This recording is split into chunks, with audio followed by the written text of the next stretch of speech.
Sony has just fired a huge chunk of PlayStation developers. They just entirely closed a PlayStation game studio, and to be honest, I'm a bit concerned about the future of PlayStation games.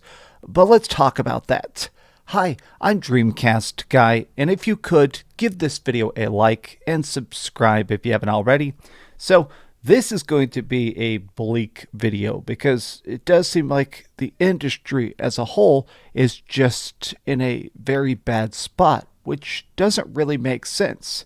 Video games are making more billions of dollars than ever. We get more AAA releases, we have crazier peripherals, we've got new innovative indie explosions happening, but somehow it seems like the biggest companies are doing the biggest layoffs.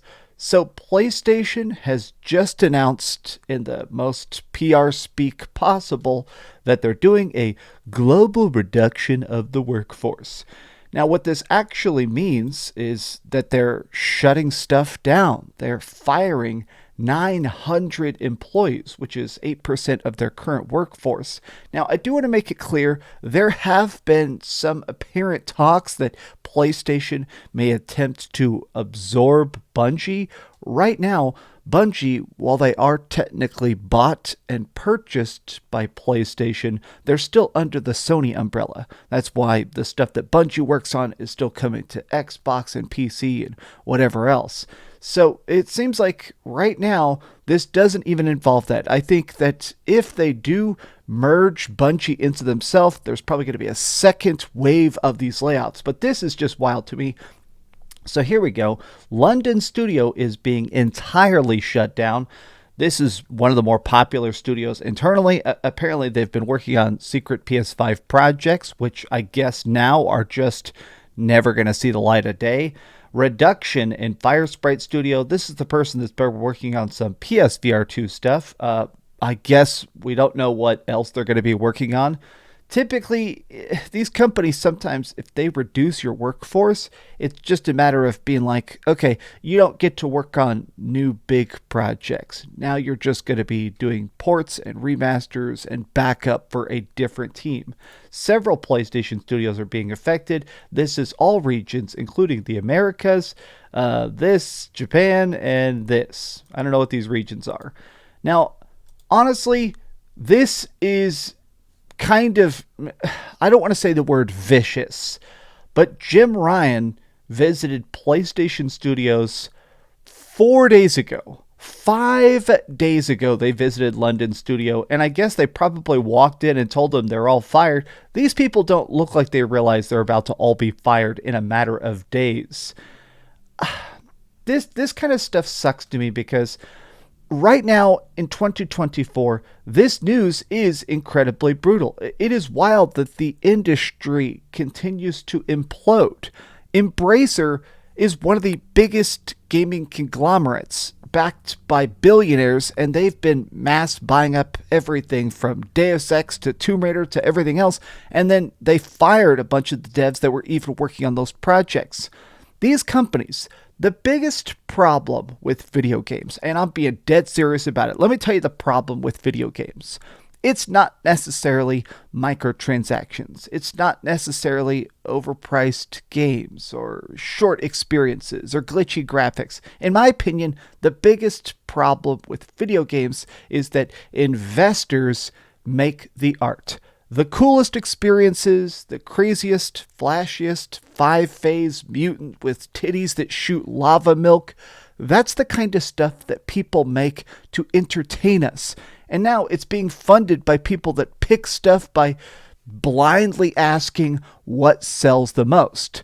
And if it doesn't sell, they fire you for it. Now, here's the part of it that's extra bizarre to me, which is the fact that it sounds like PlayStation is betting on the impossible. This is Herman Hulst, one of the heads of PlayStation Worldwide Studios, and he said essentially that they need to start finding other ways to make money outside their typical blockbuster first-party games. Like, consider it. What sells the most PlayStation 5s? It's games like Spider-Man. It's games like God of War Ragnarok. It's games like Horizon. It's those huge, big, giant, single-player, focused narrative experiences. That's what PlayStation, in my opinion, has really built their brand on for about the last 12 years. You do get games like Killzone and SOCOM sprinkled in there. You get other styles of games, but the stuff that's selling consoles is Days Gone, it's Knack 3, it's stuff like that. So the fact that they're actually saying, hey, we need to print money with our live service games or we can't keep making big narrative games is insanity. Helldivers 2 is a huge success for PlayStation, but they just ate the cost of Last of Us live service game completely folding. All of this, in my opinion, just completely sucks. I don't like the fact that PlayStation is becoming afraid of their own shadow. I'm seeing so many people that actually work in video games saying that the industry is just in shambles. And I'm not sure that PlayStation exactly knows how to get out of this mess.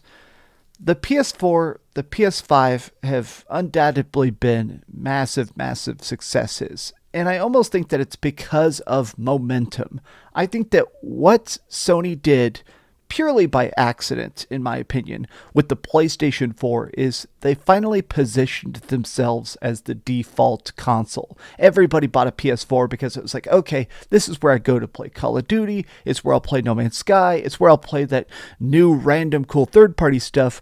And the exclusives are good. But now, here we are. The PlayStation 5. Game development is more expensive, it's more timely, everything takes years and years to finish, and now it means that even if you do love the PS4 and the PS5, you're getting games drip-fed to you instead of that lightning pace. And so the industry is kind of trying to cannibalize itself. Okay, let's take our existing fans and try and sell them new consoles every 3 years instead of every 6 years. How many studios can we close before we go back into the green? I'm kind of rambling because, to be honest, I haven't had my Red Bull yet, and this kind of stuff does irk me. My favorite version of PlayStation is when they're being stupid, when they're trying stuff out, when they're experimenting with the best games that could possibly be made. And now we have a PlayStation that does genuinely seem like they just aren't ready to be this big. They seem so unprepared for being the console leader. I don't know. These are just some off-the-cuff thoughts. What do you think about PlayStation in its current state? Are you worried? Do you think we're going to get even more live service games, or will a version of PlayStation continue to exist? I think they should try and find a way to release more AA stuff that doesn't require so many hundreds of millions of dollars to look half decent. But thanks for watching. You guys rock. Be sure to keep dreaming and like the video and all that. Thanks so much for watching that video. If you want to see something else, you can always click this link to see what I put up last, or, subscribe and see what's coming up next. Also, I promise that whatever I do, it'll try not to suck.